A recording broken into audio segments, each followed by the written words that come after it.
Hello, everyone, and welcome back to King's Advisors. As you can see from the background, we're talking about 007 again. And unfortunately, it's not great news.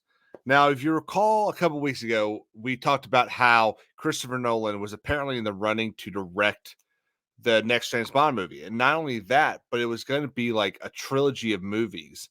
And he was going to direct two of them. And he was going to executive produce the third one, or the one that he didn't direct. And that seems to not be the case any longer. As we see from this article from Deadline, Christopher Nolan addresses rumors he's directing next James Bond film. And we scroll down. In an interview, the Oppenheimer director finally addresses if there's any truth to the talk, he'll helm the action movie. No, sadly, no truth to those rumors. But I'm very thrilled the strike is over and we can all get back to work. Now, this is very upsetting because I was really excited for the chance to see him direct a James Bond movie. I thought that there was a lot of opportunity there.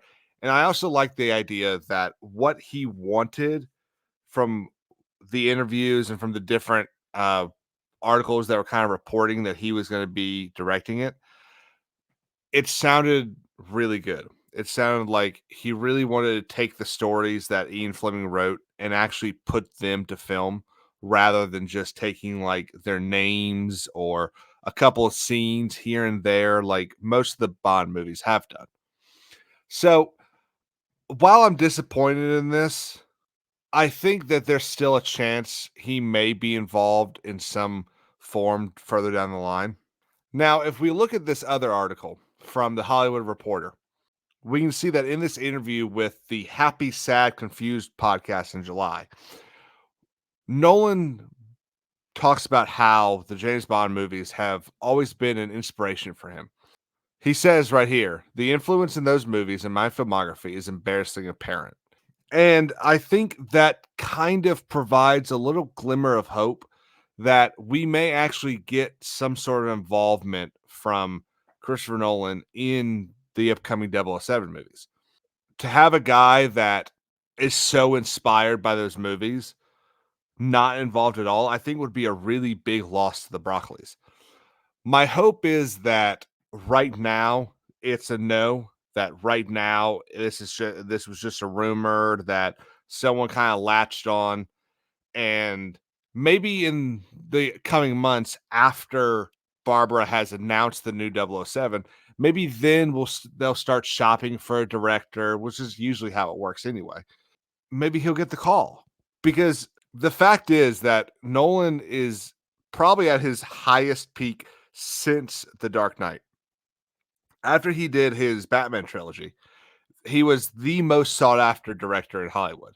And obviously, he had a couple of smaller movies that didn't quite work, kind of like Tenet.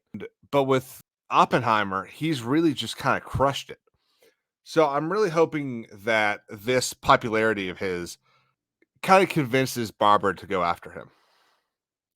Now, I do want to go back to the Deadline article real quick, because after this list of the directors of Craig's films, there's this line that really annoys me.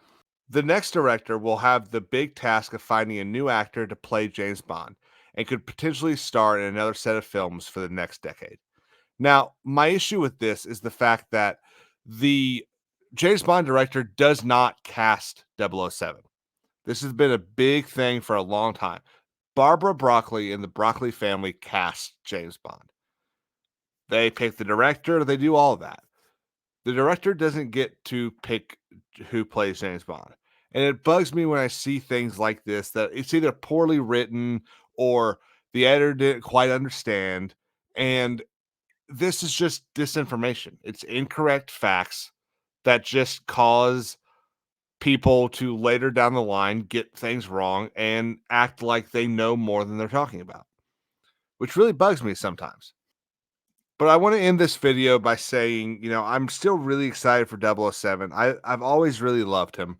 I've always loved the stories and the girls, the guns, the fast cars. I mean, what's not to love? And before I leave you today, I want to ask, what is your favorite James Bond movie? And who is your favorite James Bond?